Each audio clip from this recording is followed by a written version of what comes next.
Golden State Media Concepts bring you Book Review Podcast, a haven for bookworms of all ages and the widest genres, from mystery to memoirs, romance to comedy, fantasy to sci-fi. If you love to read, this is a podcast for you. It's the Golden State Media Concepts Book Review Podcast.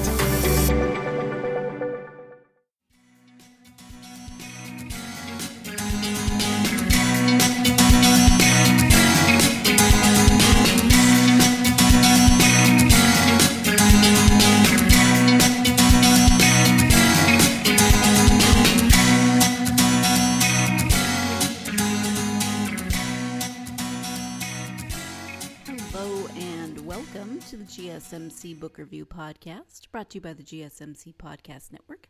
I am your host, Sarah, and I am happy to be with you on another Tuesday, another author interview. I hope you had a wonderful weekend. Mine was very nice, very rainy on Sunday. Oh my goodness, my husband was out for a walk and got caught in a torrential downpour and ended up taking an Uber home because it was so very rainy. I was inside when it happened. I was actually at church, so I couldn't go get him. I looked out the window, and I could have gone and got him if I hadn't been at church with a friend, so didn't have a car. Anyway, so other than that, we had a very good weekend. We had a beautiful walk on Saturday. I think we walked 5.5 miles, 6 miles, something like that, all along the boardwalk and exploring our new town and just the beautiful scenery that Portugal has to offer. So it was a very nice weekend, and the rain was definitely needed, so appreciated that. I mentioned at the end of the last episode that I am interviewing author Defne Suman today about her book, The Silence of Scheherazade. She is here to talk about that book. It is historical fiction. It is told through the viewpoints of 4 women from 4 different families and 4 different cultures. Let me go ahead and give you the description of that book. September 1905. At the heart of the Ottoman Empire, in the ancient city of Smyrna, Scheherazade is born to an opium-dazed mother.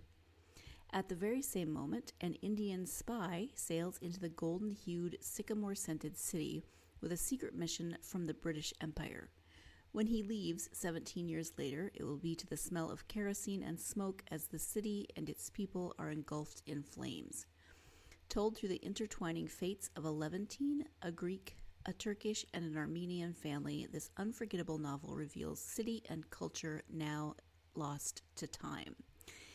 So this is a period of history, a place in history that I didn't know a lot about. So it was really, really fascinating for me to read this story. And of course, you know, I love historical fiction, and having this story told from the viewpoints of 4 different families, 4 very different families, but whose fates, as it says, are intertwined, and then 4 women from those families, was just, it was so fascinating to me, and I'm so glad that I got to learn more about this time period, and also about this city of Smyrna, which burned to the ground and no longer exists as it did prior to this fire in 1922. So that was fascinating, and listening to Defne talk about all the research that she did about this city that no longer exists as it did then during the time of the writing was really fun. So we are going to get into that in the interview, and instead of me telling you what she's going to say about all of those wonderful things, let's go ahead and turn to the interview.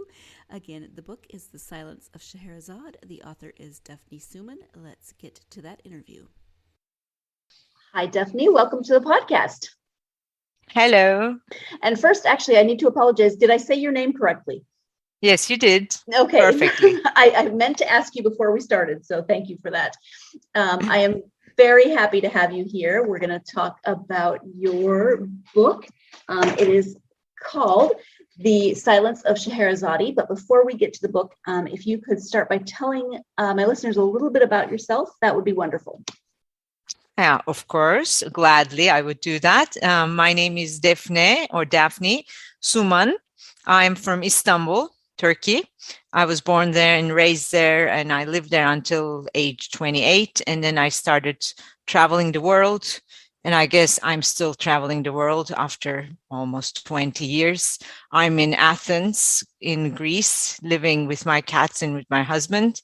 And I arrived here from the eastern side of the world. So I kind of traveled east from Turkey and then made a full tour and ended up western neighbor of Turkey. And I'm a yoga teacher, hatha yoga teacher. That's my day job, as they like to say in America. And at nights, I write books. I'm a novelist. I write fiction and also nonfiction. I write blogs and all sorts of things. And I write in Turkish, but most of my books are translated in many languages of the world, and English is one of them. And I'm very, very happy that the English reading community they're able to read my books. The Silence of Shehrazad is my first English book, and another one is coming up soon at the end of summer. All right, wonderful. Thank you so much for that. So you are in Athens, and I've mentioned this on the podcast briefly, but my husband and I just moved to Portugal. So I am. Yes, I heard that. I listened to your podcast, and I heard that. Bravo. So, and with 2 dogs, I heard you moved there. Yes, that was a challenge. Yeah, I can imagine. We travel with our 2 cats, and it is a challenge. I cannot imagine the dogs. Well, good for you and bravo. And I wish you all the best in the neighboring Mediterranean country over there. Oh, thank you. I was just going to say, I'm really happy that we connected at the right time, because when we set this up, we set it up on Pacific time, and now yeah. Trying to make sure that we both were on the call at the same time. So we are actually, yeah. Yeah. So let's talk about the book. Can you give an overview of the story? Of course. The Silence of Shehrazad. I want to talk about the title a little bit. This title I picked after a lot of thought. Shehrazad is a character well known in the Middle East. She's not much known in the West, in Europe and in Americas. She's the narrator of the Arabian Nights, 1001 Night Stories, which is the fairy tales of the Middle East, let's say. And she's the narrator. And if the deal is that if she doesn't tell a story, she will be killed the next day. So she has to, like, there's a mean emperor, and he is telling young women, and Shehrazad finds a way out of this chain, that she tells a story, and she ends the story at the very important part, so that the emperor wants to hear it the next day. So just gives her another day. So she continues telling the story. So her life depends on her ability to narrate stories. Meaning, if she's silent, she will be dead. And here I use the name Shehrazad for one of my characters, not the Shehrazad of the Arabian Nights. And this Shehrazad also narrates a story to us, but she is mute. She doesn't talk. She only writes. So, for the ones who are reading the book, they will understand what it means. It's about a silenced part of history, at least in my country, in Turkey. It's the end of Ottoman Empire and transition into the modern Turkish Republic. And what happened to the Christian populations of the Ottoman Empire, how they were kind of erased, let's say, lightly erased from the geography and history of modern Turkish Republic, meaning the Greeks of Ottoman Empire, Armenians, some Catholic Levantines, we call them, the Europeans who actually lived in the Mediterranean coast for many centuries. So this book is about the silenced part of history. And my Shehrazad narrates what is not spoken in many parts of the world today, the end of Ottoman Empire and its Christian people. Yeah, there's a lot of different layers of what's going on in the book. And so you really get an understanding of how many different cultures are coming together in this one space and how things are changing. So I would imagine that's why you chose to interweave like 4 different families' stories together. Can you talk a little bit about that? Yes, I picked a particular city, a particular town, an Ottoman harbor town called Smyrna. And Smyrna, today it's in the modern Turkish Republic, we call the town Izmir, and it's the 3rd biggest city of Turkey. Back then, it's one of the Levant towns, Levant meaning a harbor town by the Mediterranean Sea. And it was rich, it was cosmopolitan, it was dealing with a lot of trade with figs and grapes, and a lot of tobacco was going from, and lots of European, American, British companies opened their offices there. So a lot of different nations lived together in Smyrna: Turks, Greeks, Armenians, Jews, European, Catholic Europeans, Americans, British, Italians, and many other, some of the Indians. Anybody who is dealing with trade, they were living there, and that created a beautiful cosmopolitan city. And they lived like that for at least 2-3 centuries, like from 16th, 17th century onward until the 20th century. Smyrna was a fun, cosmopolitan, rich city where you actually have different communities, different religions, different languages are spoken, and they managed to live side by side. 20th century, with its the idea of nationalism, the ideology of nation states, destroyed that harmony and that cosmopolitanism. And I wanted to talk about that destruction. And I picked 4 families to represent the Smyrna, not only to represent, just to portray the city. I needed 4 different sections, and I picked 4 women because women are the networking pieces of the city. They were actually connecting, and I wanted to come up with a plot, which was a very difficult plot, by the way. I really worked hard to connect the dots myself, and my readers are doing the same, and I'm so happy that we are on the same page with them. So those 4 women are connected to one another, and that's how the book, the story is made out of, their connection, their network. All right, so now that you know a little bit more about the book and the plot and the setting, we're going to go ahead and take the first break of the podcast. When we come back, Defne will be talking more about these 4 women and the 4 families from whose points of view the story is told. So stay tuned. You're listening to the GSMC Book Review Podcast, and I will be right back. Do you want to be healthier, yet you just don't know what to do? All these shows telling you this and that, but nothing seems to work. Well, listen close. Golden State Media Concepts has got something great for you. The Health and Wellness Podcast, dedicated to workout trends, healthy eating habits, diet, and everything about healthy living. Join us in our banters as we help you not just live life to the fullest, but live it to the healthiest.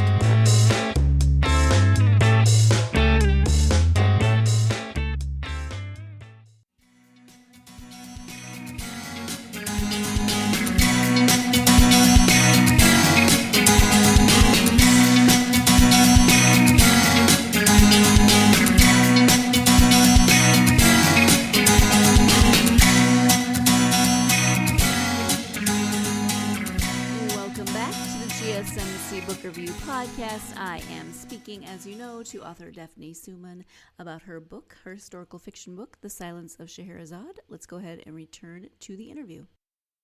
And what about these 4 women do you think might resonate with readers? Because each woman is so different, and so I feel like different readers will be able to connect with at least one, if not multiple, of the women. Okay, so who are those 4 women? Edith Lamarck is a French citizen of Smyrna, citizen of Ottoman Empire. We call them Levantines. They're French origin, but actually never or very rarely go to France. They are raised in Ottoman Empire. Edith is one of them, a young woman, a Bohemian, because we are in the 1920s. So the world is changing. There are lots of art, lots of smoking, lots of parties, There's a little bit of a Great Gatsby atmosphere in the rich families of Smyrna. And Edith is from a rich French family. There is Panayota. She's from a much more a poorer neighborhood, a Greek neighborhood. Her father is the grocer of the neighborhood. She lives not so far from Edith, but a completely different social strata. And she's a teenager. She's very pretty. And she's the prettiest girl in the neighborhood. There is Sümbül, who is a Turkish woman. She lives far from the Christian communities of Smyrna. She's married to a high officer who is fighting first in the Ottoman army, and later when the Turkish resistance movement begins against the Ottomans, against the emperor, her husband fights in the Turkish resistance national movement. So she's alone. Her husband is always at war somewhere in the inner land.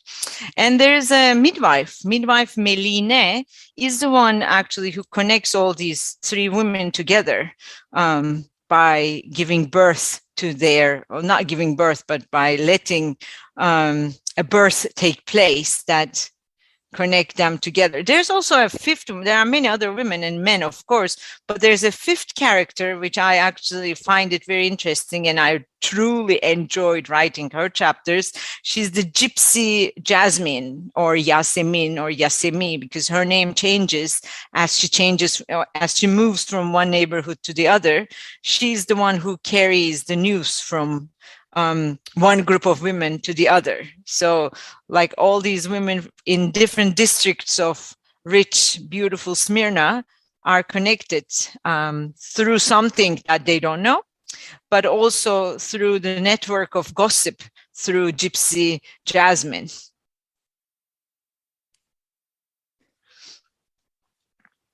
Yeah, I love how the women are so different and represent so many different aspects of the culture within that melting pot of the times, because you do get such a beautiful picture. It's a bit of a mosaic of the different characters and how they fit together.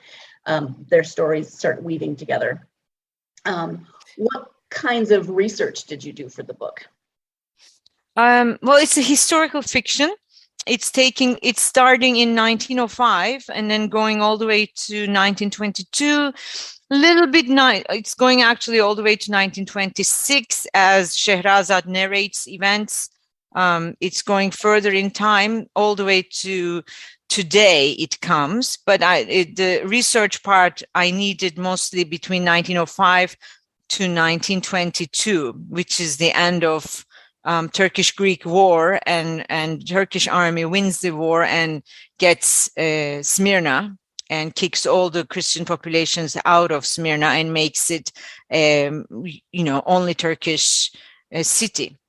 So I had to do so much research. It was crazy, but it was fun, but also crazy.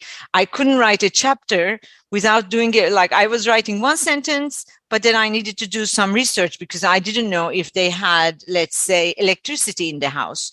So which houses had electricity? So I was doing some research in order to get the atmosphere. And then the whole city, at the end of the book, we know that. And from the very beginning, we know that actually Smyrna burns to ashes. It disappears at the end of the Greek-Turkish War in 1922. In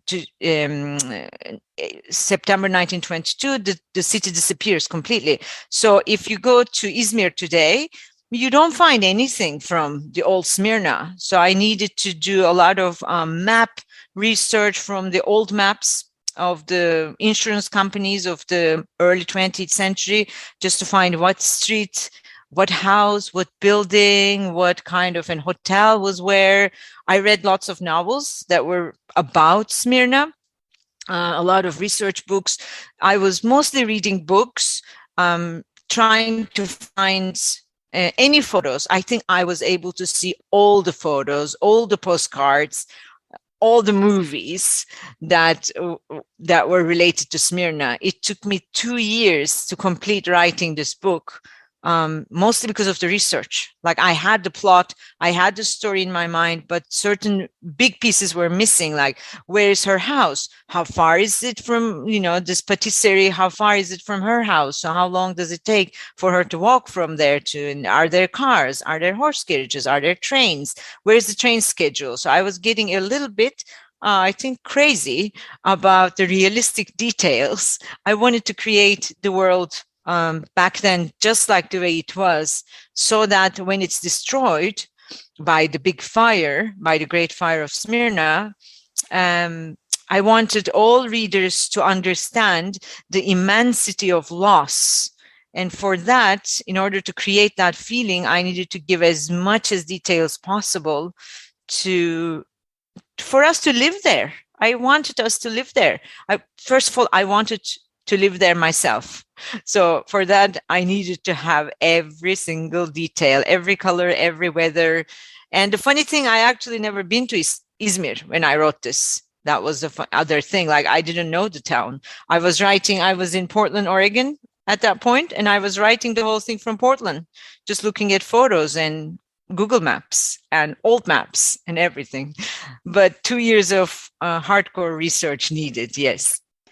I'm glad you told me how long you took to write the book, because as you were talking, I was going to ask, how long did you spend researching? Because it sounds like you did such a deep dive, which is... I did. It was the moment I started writing, I think it was like some November of something. And then by the time the book was published, it was 2.5 years later.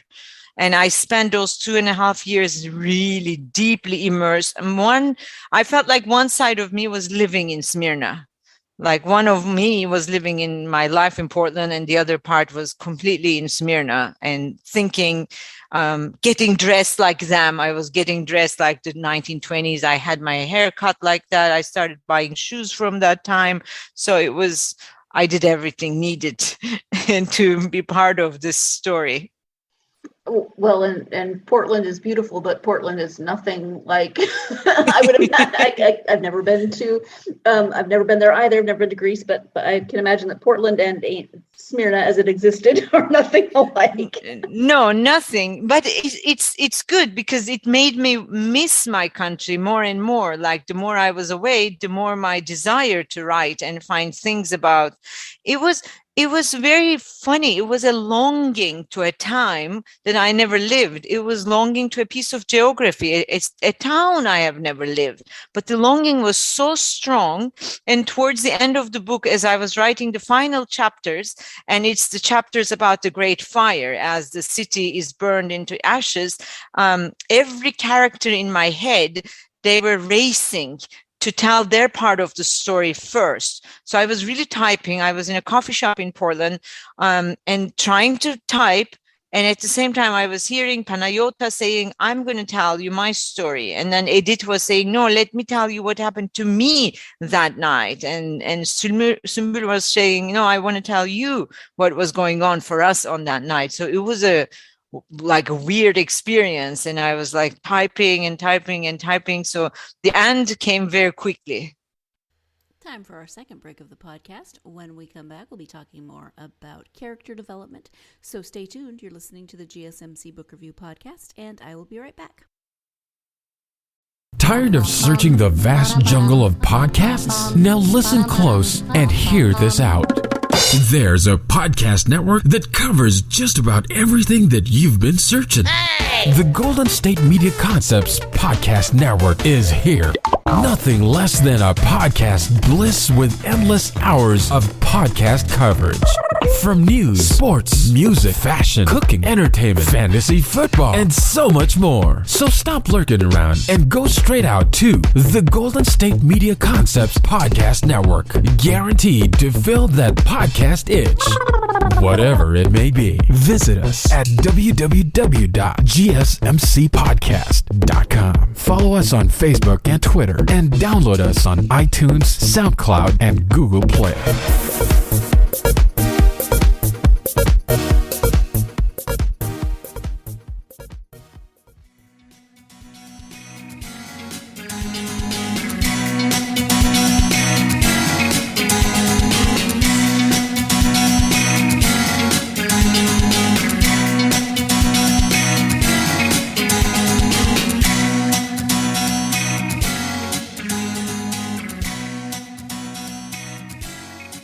Welcome back to the GSMC Book Review Podcast and my interview with Defne Suman. We are talking about her book, The Silence of Scheherazade, historical fiction. Let's get back to the interview. How about your characters? Before you started writing, did you have a really good picture in your head of each character, or did they develop more as you wrote? Not at all. I had no idea. I knew I wanted to write the destruction of Smyrna. That I had in mind. I had no idea who the characters were going to be. The first one who appeared was Edith, and she's the one who actually resembles me the most. So I started from Edith, and it was a long story. There was a lot of beginning about her. Of course, the first draft is completely different from what you have in your hand at the end. This is maybe the third or fourth draft. The first draft was something else. Edith was something, some other character, and then she developed into who she is today. Then slowly, the others, okay, Edith must have a lover. Where will this lover be? Okay, let's see somebody outsider. I need an outsider. Let's make it Indian, because I'm familiar with India, because I'm a yoga teacher. I know the Indian culture.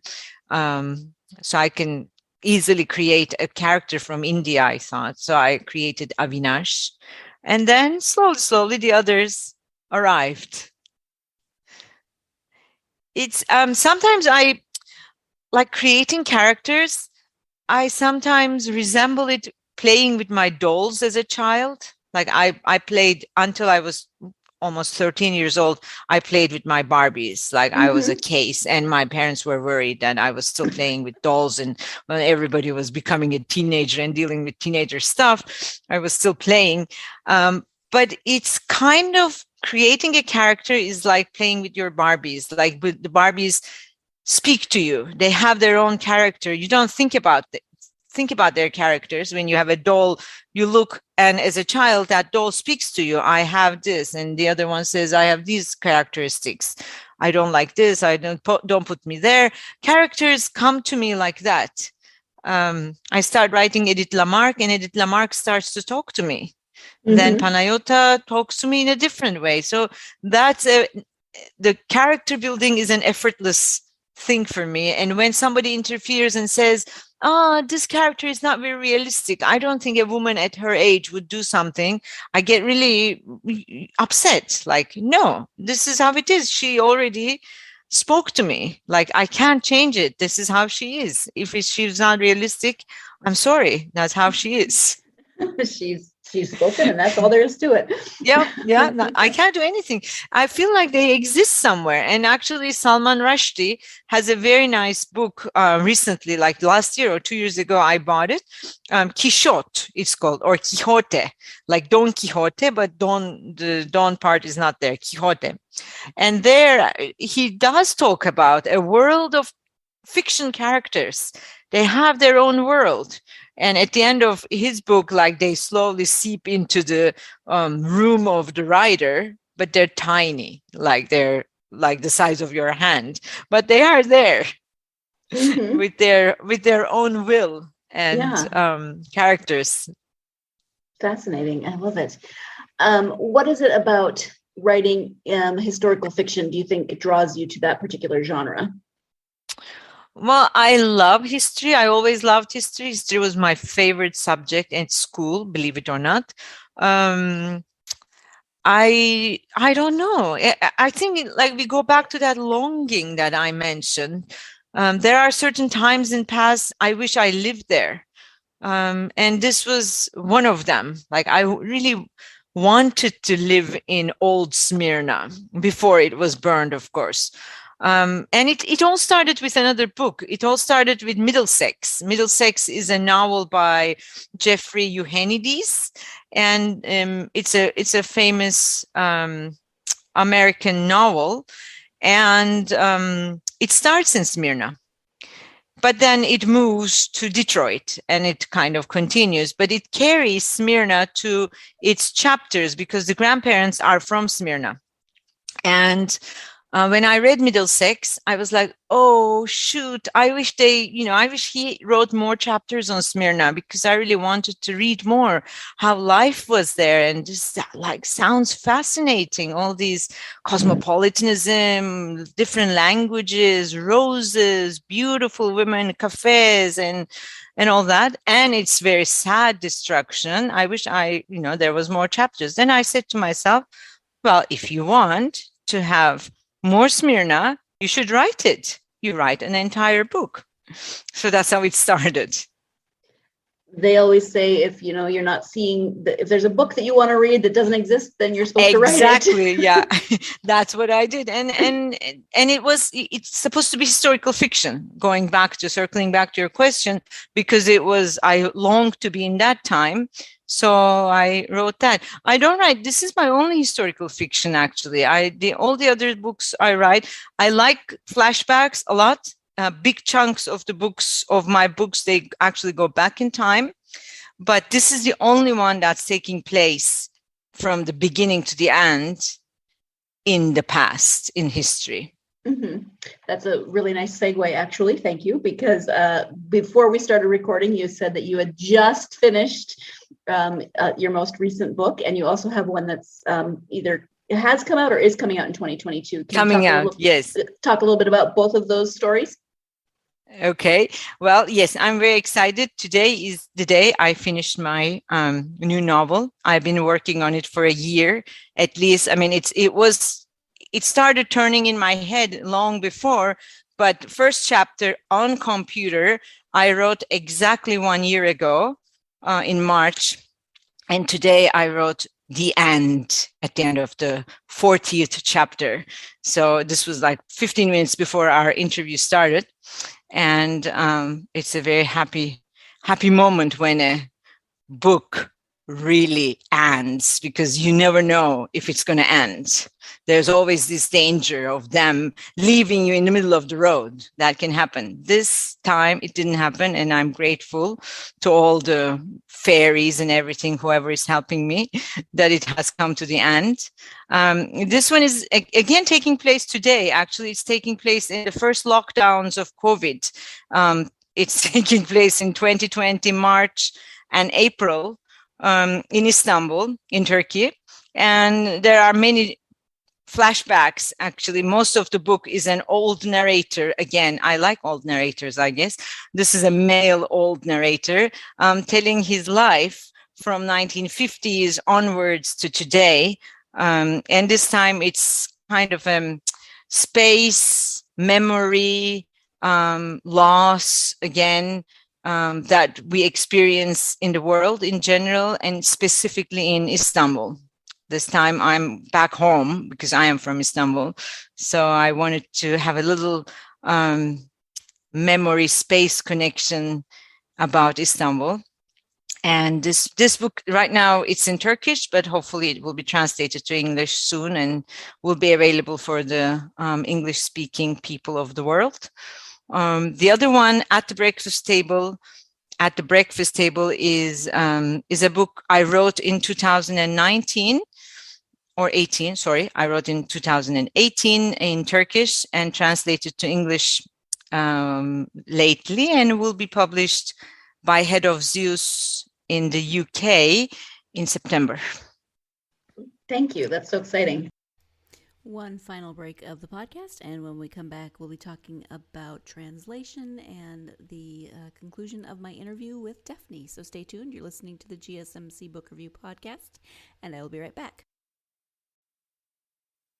Golden State Media Concepts Social Media Podcast. Time to hashtag everything. We talk about all the fun, crazy stories on social media. From Instagram to Facebook, Twitter to Tumblr, or probably even Friendster. Join us each week as we explore the quirky side of social media. It's the Golden State Media Concepts Social Media Podcast. It's simple, such a sad song. The one that we rely on to get us.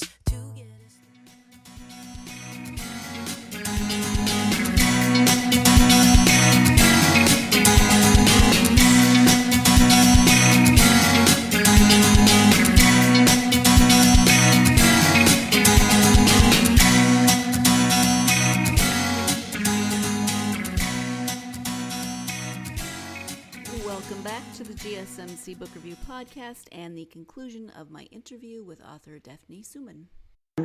And it's wonderful that your books are being translated into different languages, so people It's can read really them. wonderful. Really, Yeah. when you write in Turkish, I mean, okay, it's lovely to have readers in your native language. It's perfect. But then, Turkey is not a small country, but still it's just one country in the world. And I'm a traveler, I travel the world. I meet tons of people who always ask me, when can we read your novels? And I'm always like, I used to be. I don't know, they're all in Turkish. And then one day I said, what am I doing? I have to hire a translator and translate all these books into English. And that's the only way I can open up to the world. So I found an amazing woman, an English teacher, an American woman at the age of 80. And she still lives in Turkey. She moved to Turkey in 1960s and worked as an English teacher at an English high school, American high school. And she accepted translating my books. We started working together, and she turned out to be an amazing translator with a true love for literature and understanding. Nothing today. Some of the professional translators, they're so busy. Their translation could be like a little bit mechanical, fast. But my translator, her name is Betsy. Betsy has time. She has love. So she translates with gusto. And I'm very, very happy that I'm working with her. And the moment I had the books in English, the publication houses were interested. That's one thing I can say to the writers of the non-English countries. You have to open the wallet and at the beginning make that investment, hire the translator, pay out of pocket, and then the roads open that way. Well, it sounds like it was meant to be in terms of, finding Betsy, and it sounds like she's perfect. So she is perfect. Yeah. How about writing itself? It's not, as you said, your day job, but it's definitely your passion. I can hear it in your voice. Is it something you always wanted to do, was to write for publication, or did that come later in life? It was the last thing I wanted to do. It was, as a child, I was writing like crazy, passionately all the time, like couldn't stop writing. And everybody coming to my room, seeing me writing, and they said, "Oh, you're going to be a writer." And I was like, no, I'm going to be an actress. I'm going to be in Hollywood, and I'm going to be like acting in movies. That was my dream.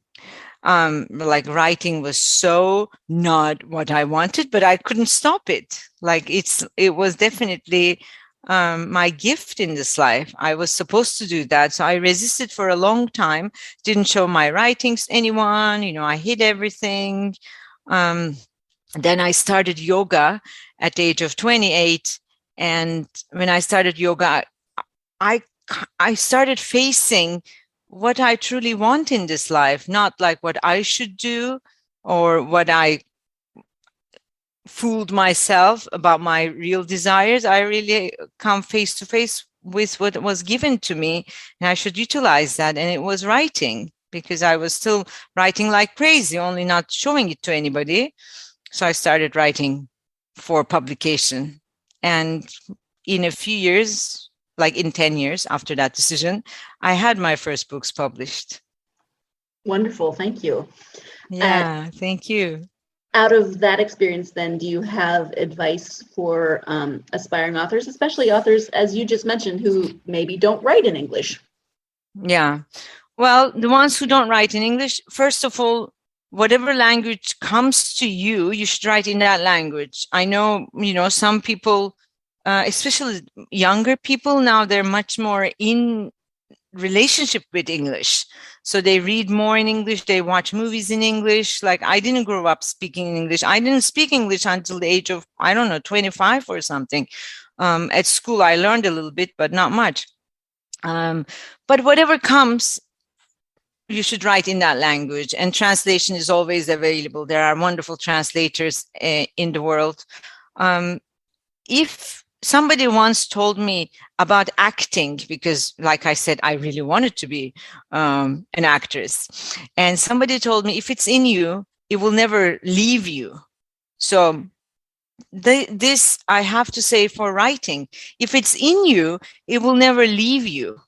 So one day, if you can surrender and let it grow, because there's a lot of work. It's not just talent. It's not just gift. There's a lot of work needs to be done.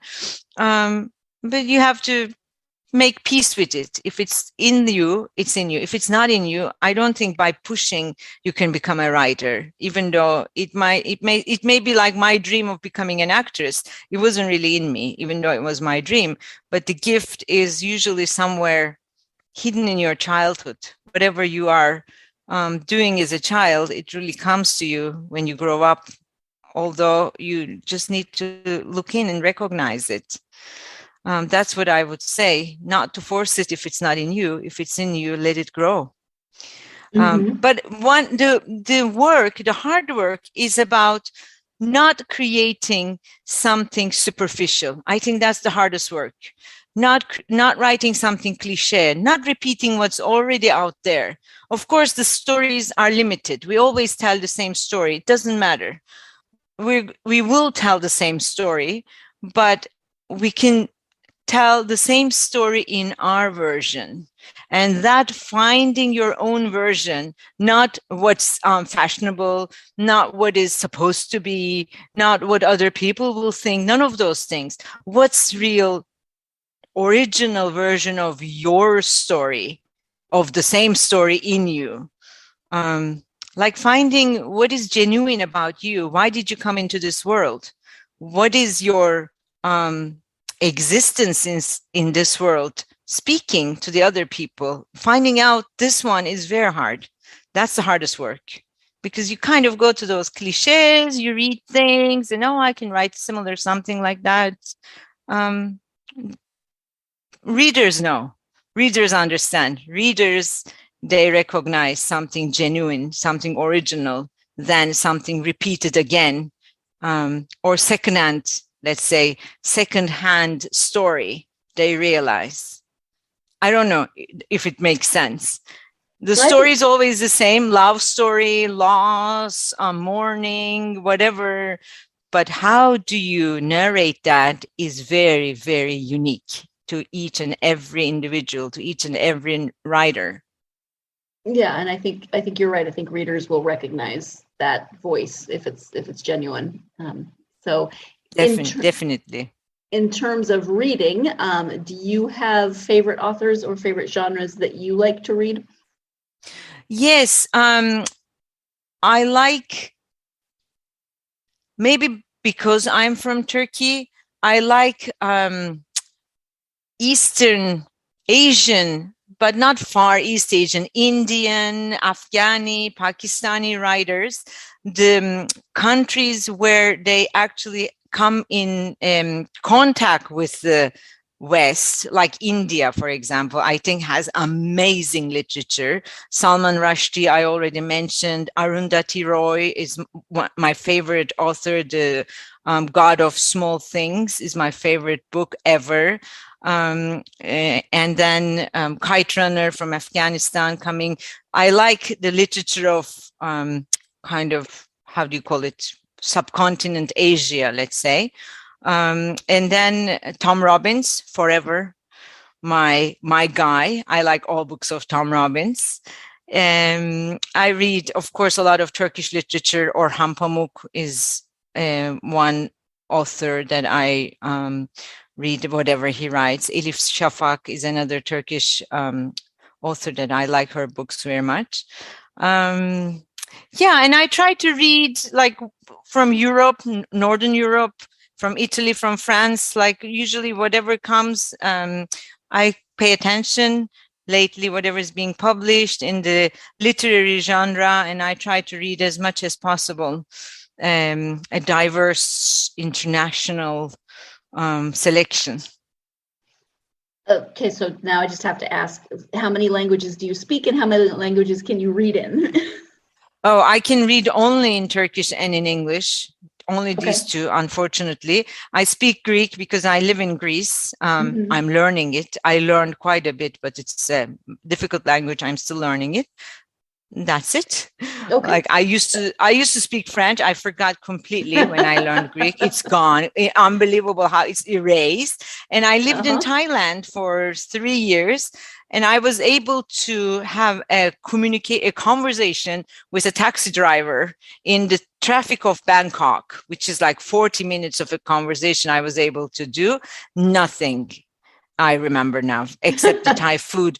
Only the Thai food names I still remember. When I look at the menu of a Thai restaurant, I can say, this is shrimp, this is chicken. That's all. The brain is amazing, isn't it? Yeah.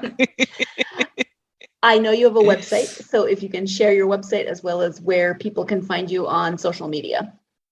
Okay, I'm everywhere. No, there's nothing hard in finding me. My website is, I actually had it built last year and it's beautiful. It's www.defnesuman.com, and my name is written Defne. So it's like Daphne in the Turkish version, defnesuman.com. And social media, same. If you type my name, Defne Suman, I appear Facebook, Twitter, Instagram. I'm not as young for TikTok, so I don't have TikTok, but I have the old school social media. Okay. Old school, that makes me laugh since they haven't been around that long. I understand what you're saying. I don't understand those Snapchats and TikToks, and like I say, okay, that's it. I mean, let's stop there. I understand. You need to have a child for those. Like without a child, it's really hard to catch up with the new wave of social media. Yeah. Yeah, I agree. We've talked about a lot of different things during our time together, but is there anything that we haven't touched on that you were hoping to be able to talk about during this time? No, I think we covered everything. All right. No.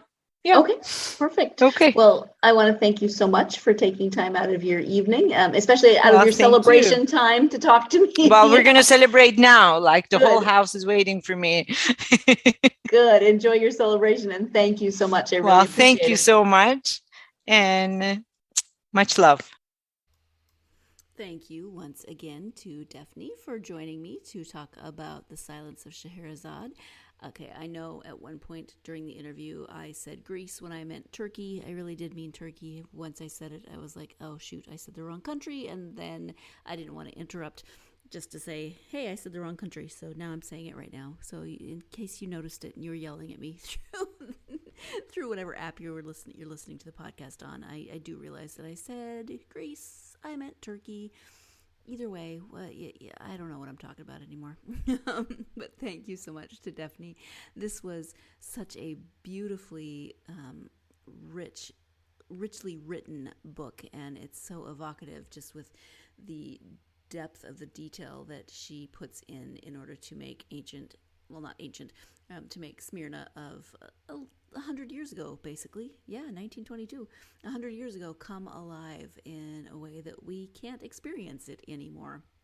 And the fates of these 4 families, especially the 4 women, just are so well woven together. So you get this really detailed, lush, intricately layered picture of this time period, which is a really great way, I think, to write historical fiction. So thank you to Defne. Thank you, as always, to you, my listeners. I hope that you will do a few things. First, I hope you'll join me for the next episode. I'll be speaking to author Eva Shaw about her book, The Seer. It's again historical fiction and somewhat similar time frame. We've jumped ahead about 20 years to around the time of World War II, but this time we're in New Orleans, so it is a historical mystery, so I hope that you will join me for that interview. In the meantime, if you could like, subscribe, do all that wonderful stuff to this podcast so you can get new episodes and listen to those. Also follow us on social media, Facebook, Twitter, Instagram, and TikTok. That would be awesome.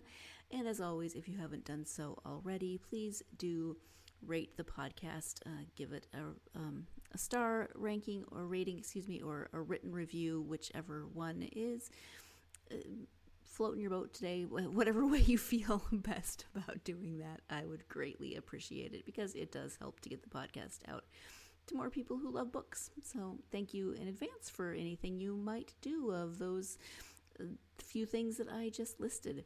Hope you're having a great week. I hope that week continues to be wonderful. And of course, I hope that week involves plenty of time for you to get yourself lost in a good book, or multiple good books, whatever. But take time to read and get lost in a good story. Thank you so much. You've been listening to the Golden State Media Concepts Book Review Podcast, part of the Golden State Media Concepts Podcast Network. You can find this show and others like it at www.gsmcpodcast.com. Download our podcast on iTunes, Stitcher, SoundCloud, and Google Play. Just type in GSMC to find all the shows from the Golden State Media Concepts Podcast Network. From movies to music, from sports to entertainment, and even weird news. You can also follow us on Twitter and on Facebook. Thank you, and we hope you have enjoyed today's program.